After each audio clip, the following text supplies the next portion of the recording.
வணக்கம் நண்பர்களே. TNEB exam வந்து எப்போங்க வரும்? கம்பெனி டெக்னிக்கல் சர்வீஸ் நான் இன்டர்வியூவும் டேட்டு முடிஞ்சது. இப்போ புதுசாக வந்து பார்த்தீங்கன்னா டிப்ளமோ ஐடி லெவலில் வந்து போட்டிருக்காங்க. ஸோ அதுலேயுமே எங்கப்பா காணும் அப்படின்னு நிறைய பேர் வந்து டிஎன்இபி ஜாப்பை பற்றி கேட்டுக்கிட்டு இருக்கீங்க. உங்களுக்கான ஒரு பதிலாக தான் இன்னைக்கு காணொலிக்கு வந்து கொண்டு வந்திருக்கேன். முதல்ல இந்த வீடியோ கிளிப்ஸ் இங்கே பாருங்க. ஸோ நம்ம என்னென்னலாம் டவுட் கேட்டோமோ அமைச்சர் நிர்மல்குமார் அவர்களே வந்து தெளிவாக எக்ஸ்பிளைன் பண்ணியிருக்காங்க. முதல்ல அதை கிளிப்பிங்க பார்த்துருங்க. ரொம்ப முக்கியமாக பேசப்படுது மேன் பவர் ஷார்டேஜஸ். அதை ரெக்டிஃபை பண்ணுறதுக்கு நம்ம என்ன மாதிரியான நடவடிக்கை எடுத்திருக்கோம்? இல்லை, நம்ம தான் சொல்லியிருக்கோம். இப்போ இந்த வருஷம் 15,000 பேர் வேலைக்கு எடுக்கிறோம். 15,000 பேர் வந்து இந்த வருஷம் வேலைக்கு எடுக்கிறோம். அது இல்லாமல் 5,000 கேங்மேன், பழைய கேங்மேன் எடுக்கிறோம். ஸோ இந்த ஒரு 6-7 மாதத்துக்குள்ளே விரைவாக இதை முடிக்கிற பணியில் இருக்கும். அது வரைக்கும் டெம்பரரியாக நம்ம வந்து ஒப்பந்த தொழிலாளரை வைத்து நம்ம இந்த பிரச்சனை ரெக்ரூட்மெண்ட் ப்ராசஸ் டிஎன்பிஎஸ்சி மூலமா நடக்குமா இல்லை டைரக்ட் ரெக்ரூட்மெண்ட் நடக்குமா? கண்டிப்பாக டிஎன்பிஎஸ்சி வழியாக தான் நடக்கும். வேற எந்த வழியில் நடக்கும் சார். இப்போ ரெக்ரூட்மெண்ட் மட்டும் டிஎன்பிஎஸ்சியில் விட்டுருக்காங்க. நீங்கள் எதுவுமே அதுக்கான ப்ராசஸ் இன்னும் ஸ்டார்ட் ஆகல. இதெல்லாம் பேசியிருக்கீங்களா? போன வாரம் தான் ஒப்புதல் வந்துச்சு. இந்த வாரத்துக்குள்ள நம்மளுடைய ஷெட்யூல் கொடுத்து நம்ம டிஎன்பிஎஸ்சி காமிச்சிடுவோம். இப்போ கூட எப்போ எதிர்பார்க்கலாம் சார்? அது எப்போ எதிர்பார்க்கலாம்? இல்லை, விரைவில் வெளியிடப்படும். நம்ம இப்போ தான் என்னென்ன மாதிரி ஷெட்யூலில் நம்ம ஹையர் பண்ண போகிறோம்னு சொல்லியிருக்கோம். இப்போ தனியாக அது மட்டும் நடக்குங்களா? இபிக்கு மட்டும் தனியாக நடக்க போறீங்களா இல்லை இது குரூப் 2 அந்த மாதிரி கேட்டகரி? இபிக்கு எப்போ தனியாக தான் நடக்கும். பார்த்துருப்பீங்க அப்படின்னு நம்புறேன். ஸோ இப்போ வந்து பார்த்தீங்கன்னா உங்களுக்கு ஒரு நம்பிக்கையை ஏற்படுத்தியிருக்கும் இந்த காணொலி. இபி எக்ஸாம் வந்து பார்த்தீங்கன்னா இந்த ஒரு 6-7 மாசத்துக்குள்ள கிட்டத்தட்ட இந்த இயர் எண்டுக்குள்ள கூட நோட்டிபிகேஷன் வந்து நீங்க எக்ஸாமே தயாராகலன்னு சொல்றாங்கல்ல, அந்த மாதிரி கூட இருக்கலாம். இப்போ வந்து பாத்தீங்கன்னா நமக்கு வந்து கிட்டத்தட்ட ஒரு 15,000 மேல வேகன்சி வந்து இருக்குன்னு சொல்லியிருக்காங்க. அது எது அப்படிங்கிறத ஒரு கிளான்ஸ் பார்த்துடலாம். அது எந்த வகையில எடுப்பாங்க டிஎன்பிஎஸ்சி மூலமா அப்படிங்கிறத சொல்லிடுறேன். இப்போ வந்து உதாரணத்துக்கு வந்து பாத்தீங்கன்னா கடந்த 2025ஆம் ஆண்டு வந்து பாத்தீங்கன்னா டிஎன்இபில வந்து ஃபீல்டு அசிஸ்டன்ட்க்கு எடுத்தாங்க. ஃபீல்டு அசிஸ்டன்ட்க்கு என்ன எடுத்தாங்கன்னா ஏற்கனவே டிப்ளமோ ஐடி லெவல்ல வந்து ஒரு ரெக்ரூட்மெண்ட் வந்து கால்ஃபர் பண்ணியிருந்தாங்க.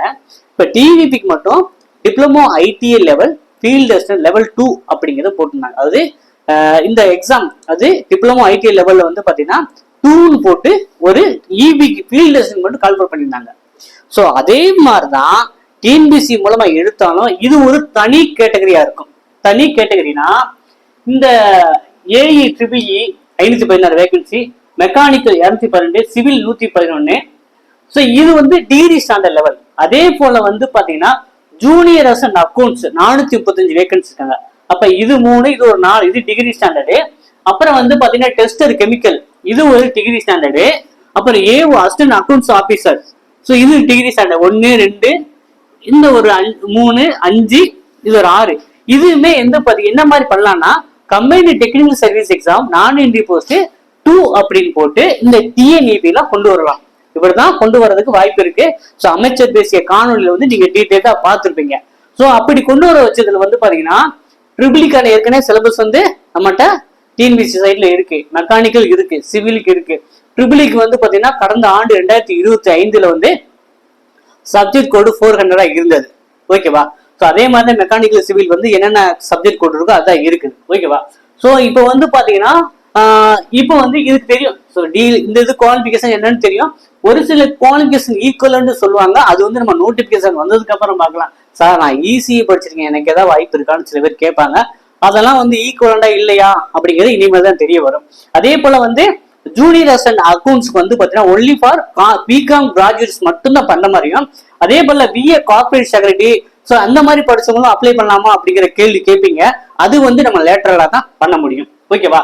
அப்புறம் வந்து டெக்னிக்கல் அசிஸ்டன்ட்க்கு டிப்ளமோ ட்ரிபிள்இ படிச்சிருக்கணும். டெக்னிக்கல் அசிஸ்டன்ட்க்கு டிப்ளமோ ட்ரிபிள்இ படிச்சிருக்கணும். இது டிப்ளமோ ஐடி லெவல் 2ல கொண்டு வரலாம். அதே போல ஃபீல்டு அசிஸ்டன்ட்க்கு வந்து எலக்ட்ரிசிட்டி என்வைரன்மெண்ட் படிச்சவங்க தான் அப்ளை பண்ணாங்க லாஸ்ட் இயர். இப்போ வந்து என்ன பண்ணாங்கன்னா மல்டி பர்பஸ் ஒர்க்கர் அப்படிங்கிறத கொண்டு வந்திருக்காங்க. அது மல்டி பர்பஸ் ஒர்க்கர் இந்த ஃபீல்டு அசிஸ்டன்ட் அப்படின்னா இதே ஃபீல்டு அசிஸ்டன்ட் அவங்க என்ன வேலை பார்க்கணும்? ரீடிங் இருக்கணும், அது கணக்கிட்டார் வேலை பார்க்கணும். அப்ப கணக்கிட்டார் வேலை வந்து பாத்தீங்கன்னா ஸோ இவங்களுக்குன்னு ஒரு தனி குவாலிஃபிகேஷன், ஒரு 10th வைக்கிறாங்களா 12th வைக்கிறாங்களா அப்படிங்கிறது இனி வரும் நோட்டிபிகேஷன் எல்லாம் தெரிய வரும். ஓகேவா? அப்ப ஜூனியர் அசிஸ்டன்ட் அக்கௌண்ட்ஸ்க்கு வந்து ஒன்லி ஃபார் காமர்ஸ் ஸ்டூடெண்ட்ஸ், அது பிகாம் கிராஜுவேட்ஸ் பண்ண முடியும். அதே போல டெஸ்டர் கெமிக்கல், இது வந்து பாத்தீங்கன்னா கெமிஸ்ட்ரி படிச்சவங்க தான் பண்ண முடியும். அப்புறம் ஏஓ, இதுக்குமே அக்கௌண்ட்ஸ் சிஏ ஐசிடபிள்யூ இந்த மாதிரி படிச்சவங்க தான் பண்ற மாதிரி இருக்கும். ஓகேவா? சோ இப்ப இது எந்த ஒரு காம்படிட்டிவ் இந்த போட்டி தேர்வுல நீங்க போனாலுமே சோ உங்களுக்கு வந்து 2 தேர்வுகள் இருக்கும். Paper 1 and paper 2. சரிங்களா? பேப்பர் 1 வந்து பாத்தீங்கன்னா general studies plus aptitude 100 question கேட்பாங்க சரிங்களா. தமிழ் எலிஜிபிலிட்டி 100 கொஸ்டின் சரிங்களா. ஸோ இது வந்து பாத்தீங்கன்னா காமன், எந்த எக்ஸாம் இருந்தாலும் இது காமன். தமிழ் எலிஜிபிலிட்டிக்கு நீங்க 40% எடுத்தா போதும் சரிங்களா. தமிழ் எலிஜிபிலிட்டிக்கு 40% எடுத்தா போதும். அடுத்த கட்டம் அப்படி எடுத்தாதான் அடுத்த பேப்பரை திருத்துவாங்க. இந்த ஜிஎஸ் மார்க்கும் பேப்பர் 2 இருக்கு. பேப்பர் 2 வந்து பாத்தீங்கன்னா உங்களுடைய சப்ஜெக்ட் பேப்பர், ஜூனியர் அசன்னா காமர்ஸ் வரும், ட்ரிபிள்னா ட்ரிபிள் பேப்பர் வரும், கெமிஸ்ட்ரினா கெமிஸ்ட்ரி பேப்பர் வரும், இந்த மாதிரி மெக்கானிக்கல் இந்த சப்ஜெக்ட் பேப்பர்ல இருந்து 200 கொஸ்டின் கேட்பாங்க. 200 கொஸ்டின். இதை மார்க்க எப்படி கன்வெர்ட் பண்ணான்னா 100 × 1.5 அப்படின்னா 100 × 1.5 பண்ண எவ்வளவு வருது? 150 வருது. இங்க வந்து 200 × 1.5 எவ்வளவு வருது? 300 வருது. அப்ப 300 + 150 டோட்டலா வந்து உங்களுக்கு கட் ஆஃப் வந்து 450க்கு எவ்வளவு எடுக்கிறீங்கன்னு பொறுத்துதான் உங்களுக்கு வேலை வாய்ப்பு கிடைக்கும். ஓகேவா? இது இன்டர்வியூ இருக்காது, நான் இன்டர்வியூ கேட்டகரியில தான் பண்ணுவாங்க. இப்ப வந்து இதை பத்தியான ஒரு கிளாரிட்டி உங்களுக்கு கிடைச்சிருக்கும் அப்படின்னு நம்புறேன். அப்ப இது எல்லாமே தெரிஞ்சிருச்சு. இனிமேல் நம்மளுடைய வேலை என்ன? படிக்கிறதா நம்மளுடைய வேலை. சோ நமக்கு வந்து பாத்தீங்கன்னா 2026ல வந்து நல்லதொரு உழைப்பை போட்டீங்க அப்படின்னா கண்டிப்பா வந்து 2027ல வந்து டிஎன்இபில ஒரு ஊழியரா உங்களால இருக்க முடியும். சோ அதற்கான முன்னேற்பாடுகளை இப்பயே வந்து நீங்க செயல்பட தொடங்கினீங்க அப்படின்னா வெற்றி உங்களுது. ஏன்னா வந்து இது பெரும்பாலானது காம்படிஷன் ரொம்ப less. when we compare the group 4 and group 2, lakhs of people will appear. So now very easily to we get job. So இதை வந்து பாத்தீங்கன்னா கொஞ்சம் லேசியா இருந்து இந்த வாய்ப்பை வந்து தவற விட்டுறாதீங்க.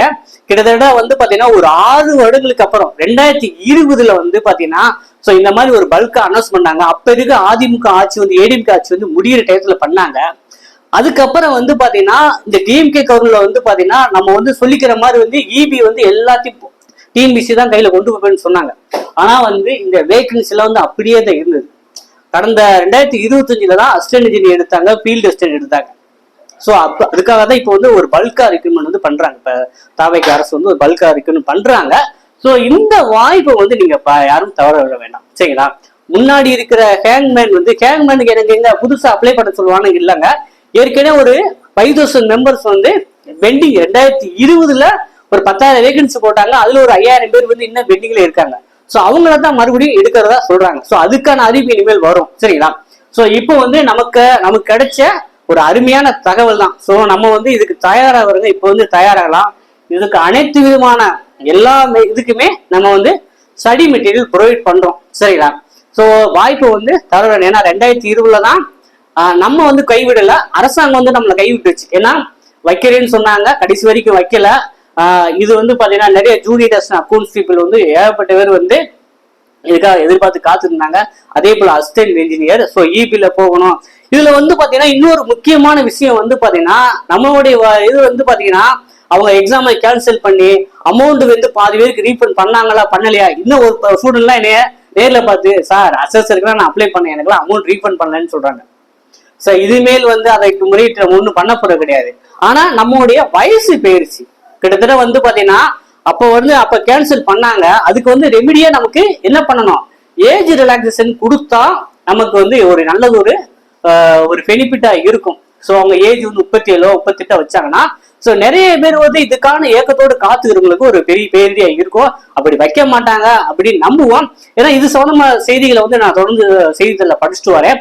உதாரணமா வந்து பாத்தீங்கன்னா இப்போ புதுசா வந்து ஒரு இயக்கத்தை ஆரம்பிச்சிருக்க அண்ணாமலை அவர்களே வந்து இதை பத்தி வந்து சோசியல் மீடியால பேசியிருந்தாங்க சரிங்களா. ஸோ நம்ம வந்து எல்லா கட்சி தலைவர்களுமே என்ன பேசுறாங்க ஒரு அனலிஸ் பார்த்துக்கிருக்கோம். இது சம்பந்தமா வந்து அண்ணாமலை அவர்களுமே ஒரு சோசியல் மீடியா பேஜ்ல வந்து இந்த மாதிரி இபி வந்து ரொம்ப நாள் வைக்கிறனால அவங்களுக்கு வந்து ஏஜ் ரிலாக்ஸேஷன் கொடுக்கணும் அப்படிங்கிறத செய்திருந்தாங்க. அரசும் இதை கவனத்தில் கொண்டு போய் வந்து இந்த இபி எக்ஸாமுக்கு வந்து ஒரு ஏஜ் ரிலாக்ஸேஷன் கொடுத்தாங்க அப்படின்னா நிறைய மாணவர்கள் அவங்க இயக்கத்தை போக்குற மாதிரி வந்து ஒரு நல்லதொரு முடிவா அமையும். ஸோ நம்ம வந்து அதை நோக்கிய பயணத்துல வந்து நம்ம பயணம் பண்ணுவோம். ஸோ உங்களுக்கு தேவையான டவுட்ஸ் இருந்தா கமெண்ட்ல தெரிவிங்க. நம்ம அடுத்த கட்டமா டீட்டெயிலா டிஸ்கஷன் பண்ணலாம். நம்ம வந்து தொடர்ச்சியாக இனிமேல் வந்து இபிக்கு வந்து கிளாஸஸ் வரப்போகுது.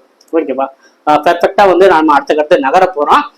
அதனால வந்து இபி வேலை வேணும், எனக்கு வந்து நல்லது ஒரு கைடன்ஸ் வேணும்னு நினைக்கிறேங்க.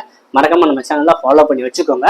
நம்ம WhatsApp channel link, Telegram channel link நான் கொடுத்துருக்கேன். அதையும் நீங்க லிங்க் கிளிக் பண்ணி ஜாயின் பண்ணி வச்சுக்கோங்க. ஃபர்தரா வந்து என்ன டவுட்னாலும் கேளுங்க. நம்ம அடுத்தடுத்த காணொளியில இது சம்பந்தமா டிஸ்கஷன் பண்ணுவோம். மீண்டும் சந்திப்போம். நன்றி, வணக்கம்.